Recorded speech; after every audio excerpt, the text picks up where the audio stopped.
Hello everyone and welcome to our webinar today. Really glad you can join us. Happy that you are on the call ahead of a long weekend, at least here in the United States. Our webinar today is called People Power Your Campaign with Online Petitions. And we'll be talking about how you can use online petitions to not only promote your campaign, but pressure decision makers, generate media, grow your base, and win. My name is Lawrence Grodeska. I am the Director of Nonprofit Community at Change.org. It's my job to help organizations like yours understand how they can use online petitions to run more effective advocacy campaigns online, and also tell you a little bit about our paid services for supporter acquisition. And we'll get to that later in our agenda, but first we're going to talk about why online petitions in the first place and how they can help you, what makes a winning petition, and then we'll walk through some best practices for how to start your petition. And we'll touch on two great features we have on our website and our platform, promoted petitions and sponsored campaigns, both of which give you some extra exposure to the amazing supporter base on Change.org. We'll have plenty of time for questions at the end, so if you do have questions, please enter them in the chat window on the left-hand side of your screen. We will be taking them throughout the presentation and have plenty of time towards the end as well. So please feel free to share. I want to make sure that we are meeting your needs and addressing any questions you have.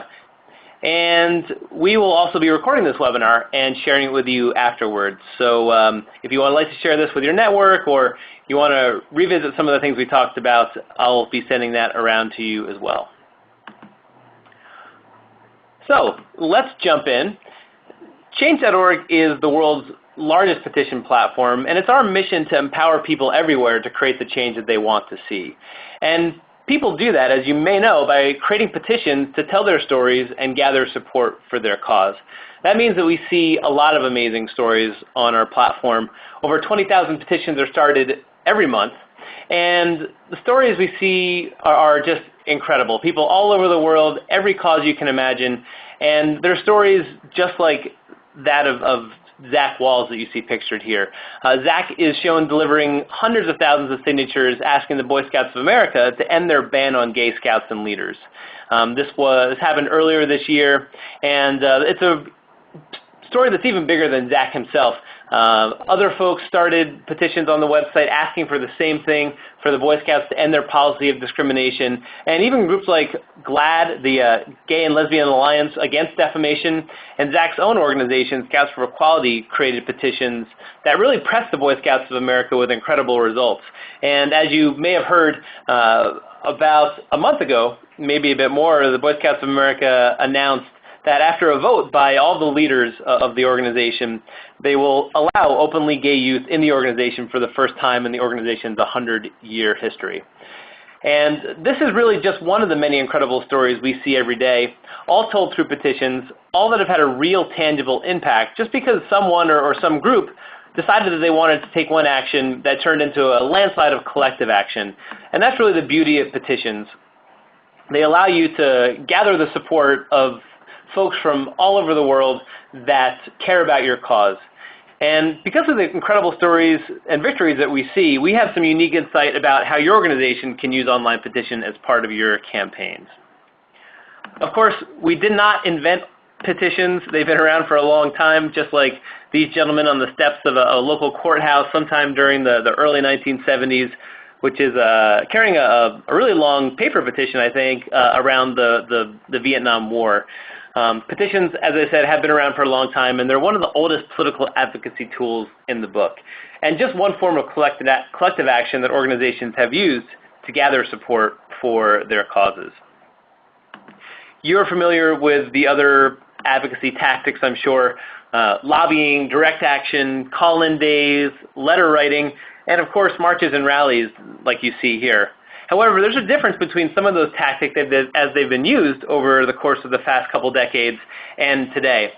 Yesterday, if you convinced someone to take action, all you got was that one vote or that one phone call or that one signature on a paper petition. But today, with the internet and mobile technology, we're provided with an unprecedented opportunity to increase the efficiency and impact of that time-proven model of collective action. So tactics like social media, email, and online petitions meet people where they're at and give them new ways of expressing support and engaging with causes, allowing them to be proponents of your cause, and ultimately amplifying collective action into campaigns that in the past looked like this march, but today look something like this. And this is a petition that you may remember started by the parents of a young black man named Trayvon Martin, calling for justice when, after a few weeks after Trayvon Martin was shot in a Florida community and no charges had been pressed against the individual that pulled the trigger, his parents started this petition that galvanized an incredible response,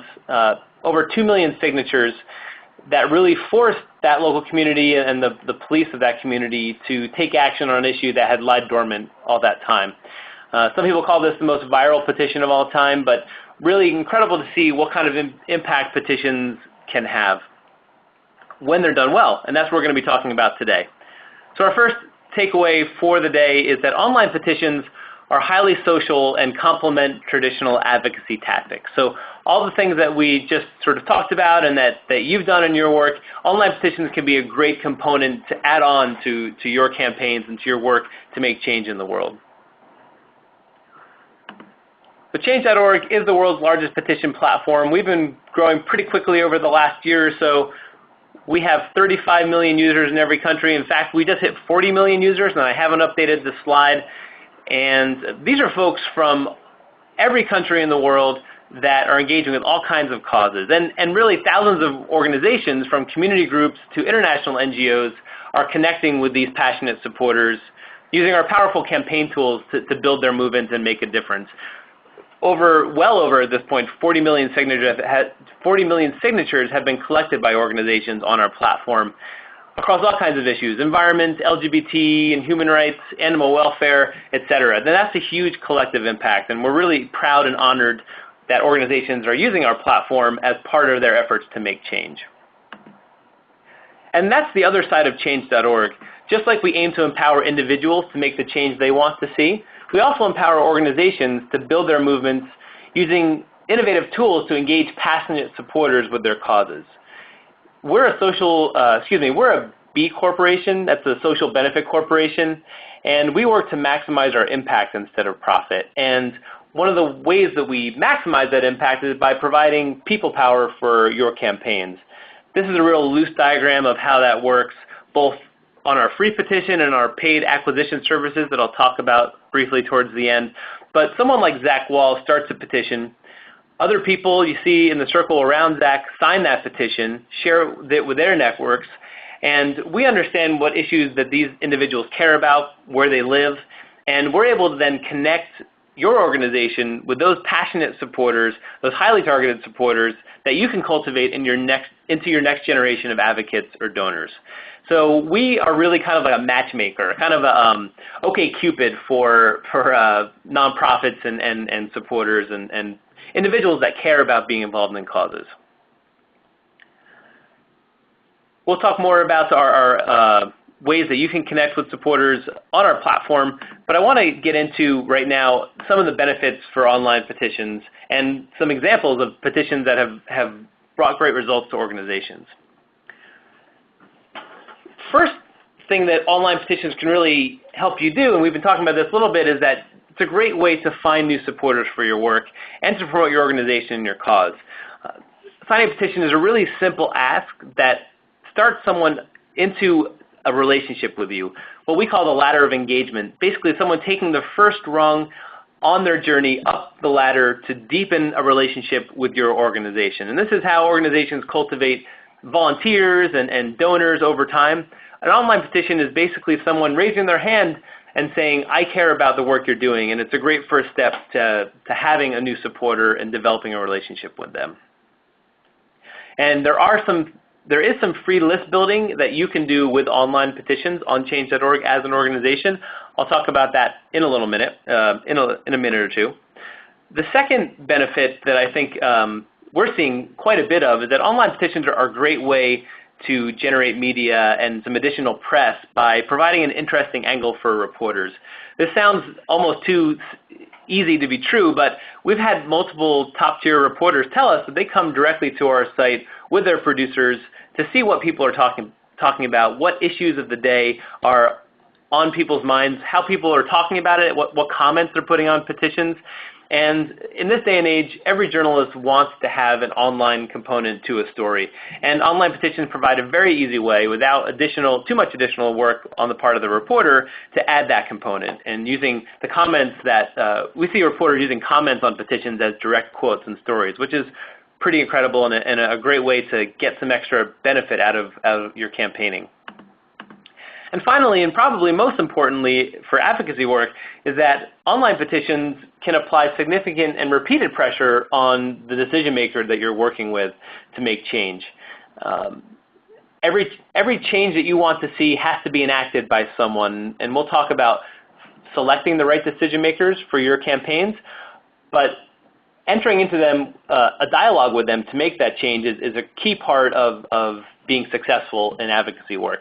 And I want to point out that every time someone signs a petition on change.org, an email is sent on their behalf through our platform to the decision maker that you've listed on your petition. So that's a great way to start that dialogue and that conversation, and let those decision makers know that you have a lot of public support for the cause you're looking to make, or the change you're looking to make.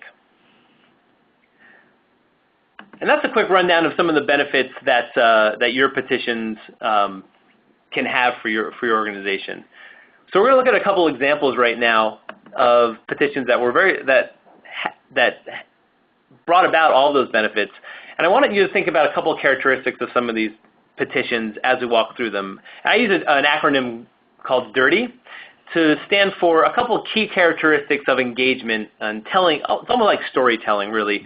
You want your petition to be dramatic, inspiring, relevant, and timely. I consider these the key ingredients for engagement, and you might filter your campaign through a personal narrative or centered around a timely news story, but ultimately your petition has to be engaging, and these elements can help. So the first example we're going to talk about is the Frank Lloyd Wright Building Conservancy. They're an international preservation organization based in Chicago, Illinois, whose mission is to facilitate the preservation and maintenance of the remaining structures of the famed architect Frank Lloyd Wright. And they're a pretty traditional advocacy organization. They've had great success working behind the scenes, working with developers, working with local bodies, political bodies, city governments, et cetera, to preserve historical buildings. But they'd never used an online petition before. And when they had heard that the house in question here, the Davis and Gladys Wright house, had been purchased by developers that had indicated their intention to bulldoze the structure, they realized they needed to do something different to convince the city of Phoenix to initiate preservation designation for this home. So they turned to change.org, started their first online petition, and they pretty immediately got a great response from their existing list. They had a couple thousand signatures. This all happened pretty organically by just sharing it with their networks. And the support started to come in from historical preservationists from all over the country and the world, which led to some really interesting press coverage. The New York Times, as a matter of fact, wrote a great story about this campaign, and including a direct link to the petition. You can see here it was on the front page of the art and design section, and this was just one of dozens of articles that were starting to be written as the petition gained steam. And as the articles were written, more signatures were added to the petition as more people voiced their support for preserving this house. And eventually the city of Phoenix saw this groundswell of support, realized that this was an important piece of the history, the local history of the city of Phoenix, and the Phoenix City Council decided to issue a 3-year stay for historical preservation status that gave the Conservancy the time they needed to find the right buyer for this home, which has now been saved. The current owner is committed to preservation, to having a process of restoring the house. So it was an incredible victory. I also want to point out that when this petition, when someone signs a petition for your organization on change.org, they have the opportunity to opt in to your email list. And for the Frank Lloyd Wright Building Conservancy, they had about 28,000 signatures, and over 2/3 of those signatures opted into their mailing list. So they had an incredible lift for their email program by virtue of this campaign. And again, that goes back to the idea of online petitions being a great way to engage new supporters and find the new supporters you need to cultivate into donors and advocates over time. So I love that story. I think it's a wonderful example of how organizations are turning to online petitions more and more. This next example is an organization called the Polaris Project. And they're actually old hands at online petitions. They start petitions pretty regularly on our platform. And the Polaris Project is an anti-human trafficking organization in the United States and Japan. And they are looking to end the horrible practice of trafficking humans in different situations, whether it's forced labor or sex slavery. It's a terrible practice, and the Polaris Project's ultimate goal is to eradicate it on the planet. It's a huge, huge goal, though, and an online petition is not going to stop the practice in and of itself. However, the Polaris Project is really smart about how they do their campaigning and how they choose their objectives and how they integrate online petitions. So one of the ways that human trafficking is facilitated is by victims of human trafficking being branded with tattoos so that their owners can identify them, which is truly awful. And the Polaris Project decided that they would target the National Tattoo Association to raise awareness among tattoo artists that may be unknowingly branding human trafficking victims. This is a super smart strategy with really tight, amazing targeting for decision makers that can help them make the change that they're looking to make. And it only took about 2,000 signatures before the National Tattoo Association invited the Polaris Project to provide training for their tattoo artists. When they realized that this could be a way for them to give back and for their artists to be educated about doing good in the world, they were really excited to participate. So another wonderful example of smart petitioning, and in this case, not needing many signatures to win. And we see that with very local issues or highly targeted issues. It doesn't take hundreds of thousands of signatures. Sometimes it only takes a few hundreds. While I'm on this image, this petition image still, note the provocative petition image that they used. That really gets people pulled in to your cause and makes them stop and think about what they're looking at, which is an important first step to getting them keyed into your issue. And let's face it, people love photos and we're very visual creatures, so a photo is really important. We'll talk about that a bit more in a minute. And also just want to point out that the Polaris Project is really great about using their social networks and also using online media to get more attention for their causes. You can see here on their Facebook page, they have on one side a petition, ask for a different campaign, and also an ask for their supporters to call in to speak to local officials about another campaign. So finding different ways to engage your supporters is really critical in online petitions. Some people would rather sign an online petition, some people would rather call. So it's a good idea to provide those different opportunities. And then you'll see here that the Polaris Project did get some great coverage about this campaign. TheExaminer.com did a good story about the campaign and the petition, which helped get more signatures as well.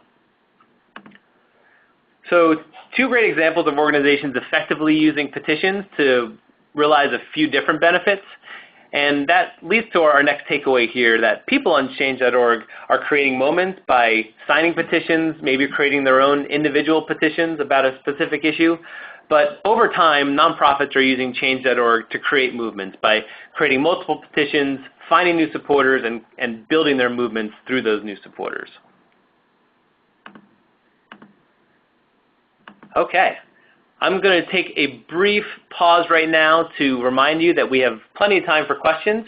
If you have questions, if anything's come up for you, would love to hear and would love to answer your questions directly, just enter them in the chat window on the left-hand side of your screen and be happy to make sure that you're getting your questions answered.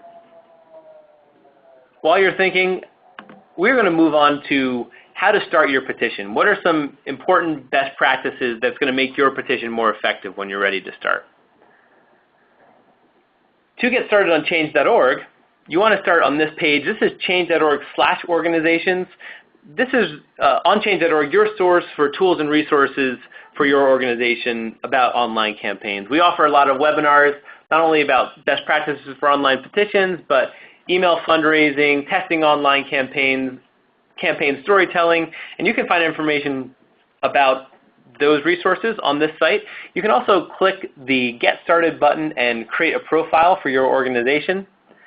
This is what your profile will look like. This is a demonstration organization I created called Oakland Cares.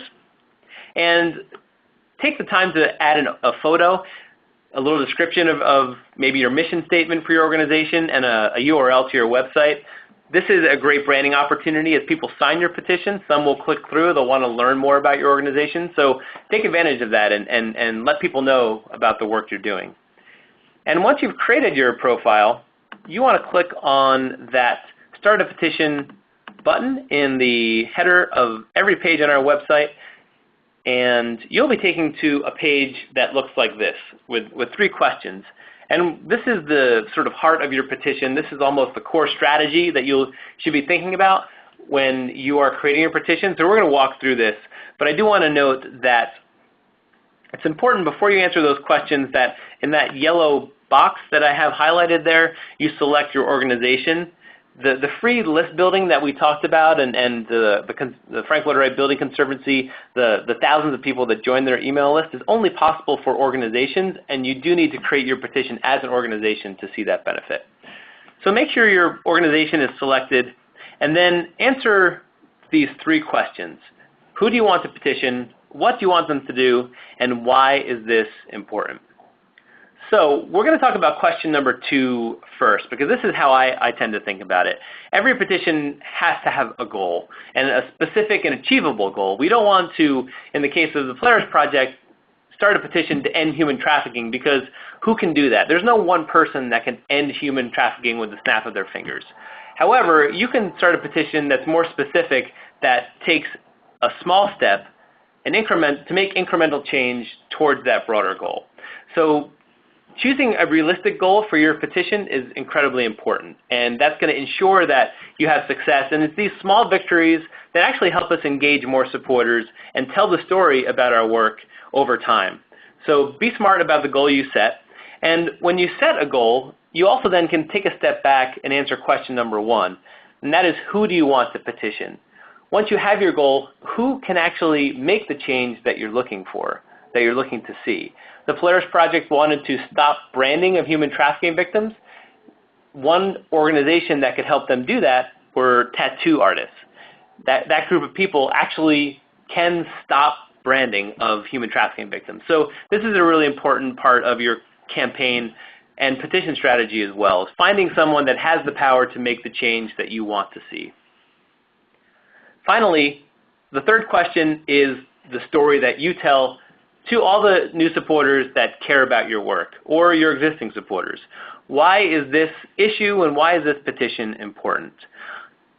Why do they care? How does this affect them? What is their relationship to this? Or what's the emotional or human component that should motivate them to care if it's not directly affecting their lives? If you have research or articles to support your petition, definitely list it here. People do care about signing legitimate petitions. Folks on change.org read. They want to know that petitions they're signing are thoroughly researched and will have the most possibility of having real impact on the world. So make a good case when you're telling your story, and then click the Start My Petition button, and you'll see a basic petition like we see here. I created a petition to the City of Oakland Department of Public Works to not cut down the beautiful trees along Lake Merritt. This is not a real issue. Thankfully, the City of Oakland likes trees. I know that because I used to live there. But you can see that there's a couple things that are not quite right yet about this petition.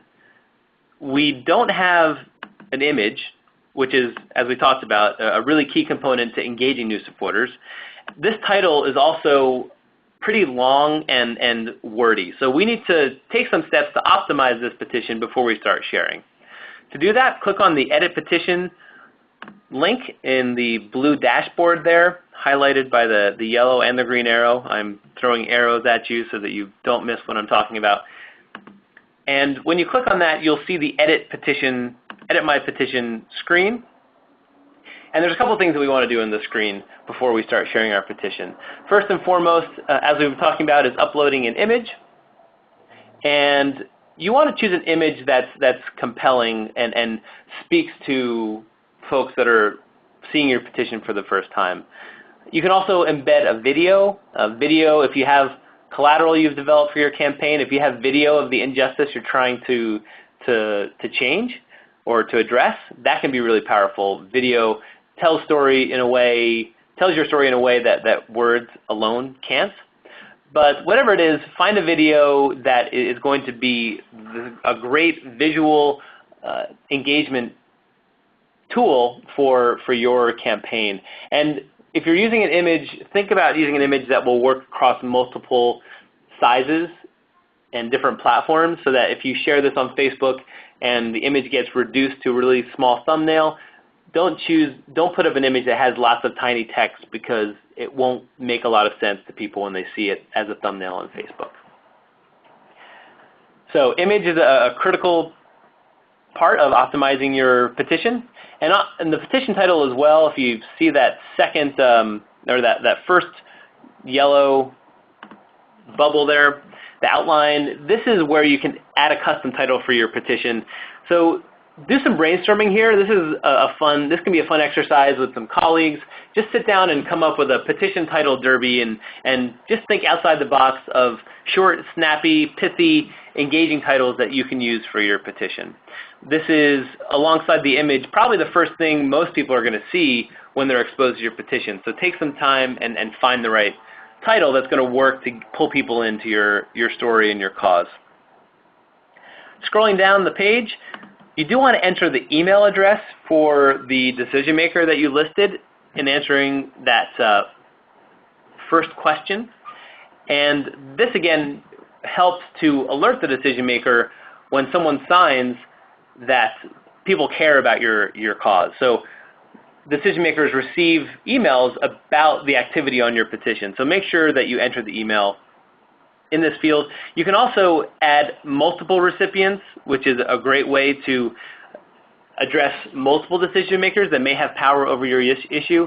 And there, at the very bottom there is an Add Elected Officials feature that actually adds the specific legislators at both the state and federal level for wherever someone who signs their petition lives. So if someone signs a petition in California, in my area, they could address Nancy Pelosi automatically by signing this petition if you use the elected officials tool. This only works in the U.S. right now. We don't have information for other countries just yet, but a really handy feature for those of you doing political advocacy work. And then scrolling down the page, a couple more things we need to do here to get our petition ready to share.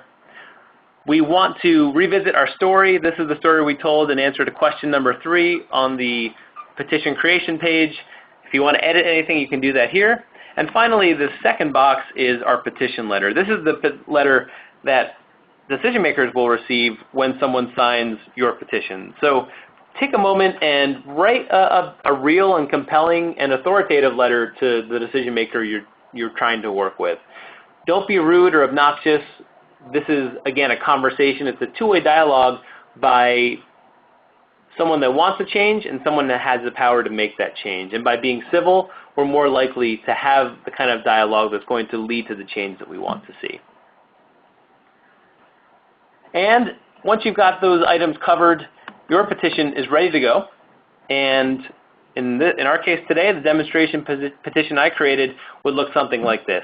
A great image depicting the issue at hand, and a much shorter, snappier title that engages people. Keep Oakland green, save the Lake Merritt trees. And with that, you're ready to start sharing your petition, but let's just quickly review the steps we talked about. The winning petition checklist of achievable ask, specific targeting, a compelling story, and using a provocative image and engaging title to help tell that story. If you can do those things on this checklist, you're going to be that much more likely to engage supporters to your campaign, and your petition is that much more likely to be effective. We see this all the time. These are some of the simplest things you can do to get your petition out there and gaining steam and on its way towards winning. Okay. The next thing we're going to talk about is some basic ideas for promoting your petition. You do have to promote your petition. Your petition will get some exposure on change.org, especially through our promoted petitions feature, which I'll talk about in a minute. But you do need to share your petition, especially with your networks, and ask them to share it with their network. So that's the beautiful thing about social media that we talked about right at the beginning of the presentation, is that we need to empower our supporters to be advocates for us, and petitions are a great way to do that. So first and foremost, use your email list. Share your petition with your supporters on your regular email list. This can be a great way to engage them. If it's been a while since you've talked to them, or you need a way to keep them involved and keep your organization at top of mind, the petition, if you have a petition running, great way to do that. Obviously, share in social media. We saw some examples of that with the Polaris project. Online petitions can be great evergreen content, and as your petition really has a story and a lifeline of its own, and as your petition takes off and goes through these different moments, maybe reaching a certain signature total, maybe hitting getting a high value signer, someone that maybe a politician or a celebrity signs your petition. These are great reasons or moments to share your petition through social media again. You can share your petition a couple times, certainly on Twitter, on Facebook as well. It's evergreen content that you can mix into your content that you're always looking for to populate your social media profiles. Talk to partners that might be interested in helping you with your petition. Coalition building is a huge part of organizing and building movements, and it's likely that other folks out there, either individual activists, maybe bloggers, other nonprofits, would be willing to help you promote your petition. And finally, if you are doing press outreach, include a link to your petition in the press outreach and sell reporters on the comments that folks are leaving or the live signature total. It can be, as I mentioned earlier, a great angle for reporters to cover your story. Question from Claudia, just taking a step back here, talking about optimizing our petition before we start sharing. Claudia asks, can you have an engaging image on the top and an explanatory video further down in the text? Right now, we only offer the ability to have one image associated at the top of your petition, but yes, you can embed other media further down on your petition. So we have a service that we use. It's called Embedly, actually, and it allows you to embed images, hyperlinks from other sites. It's pretty easy to do. So if you have an image at the top and you want to include some other images or an explainer video further down in the news section, you definitely can do that. And if you have any problems, Claudia, just feel free to ping me. I'll have my contact information up at the end of this webinar. Happy to make sure you know how to do that. Okay, going back to promotion, you've been promoting your petition. Your petition is gaining steam. It's gotten a number of signatures on change.org. And what we've built on change.org is the ability for other, and this is a new feature for us, but the ability for other supporters who have signed your petition to promote your petition to new supporters on our platform. And these are called promoted petitions, and they can really help your campaign get more exposure on change.org. So here's how it works. Your petition reaches 50 signatures. That's the threshold for someone to promote your petition. And after your petition becomes eligible for promotion, after that point, someone signs your petition, and they might see a screen asking them to chip in to promote your petition. If someone does chip in, then your petition will be featured to other new users on change.org that wouldn't have seen your petition otherwise. This is the same way that we promote petitions from our clients that I'll talk about in a little bit. But what we've built essentially is the opportunity for someone that really cares about your issue to chip in to make sure that other people on our platform that care about the same issue have the chance to see it.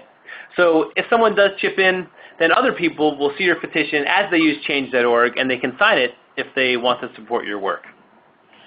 So we are pretty excited about this idea of engaging other supporters on multiple levels, both in signing your petition and also helping your petition get more exposure, chipping in to get your petition more exposure on our platform. We're building other features along these lines. We're really interested in making sure that petitions started on change.org find the right people, and we provide different ways for supporters to engage and to support causes on our platform. So just wanted to mention this as a great feature that once your petition reaches 50 signatures may be an opportunity for you to get more exposure. This is a screenshot of what that chip-in screen looks like after someone has signed your petition. If your petition is eligible for promotion, this is what a user would see that would lead to more exposure for your petition on our platform. And your petition is gaining more steam. You're having great signers. You're getting media coverage. There are big moments in the lifespan of your campaign. Definitely communicate with your supporters. We have an email your supporters tool that allows you to send messages to people that have signed your petition.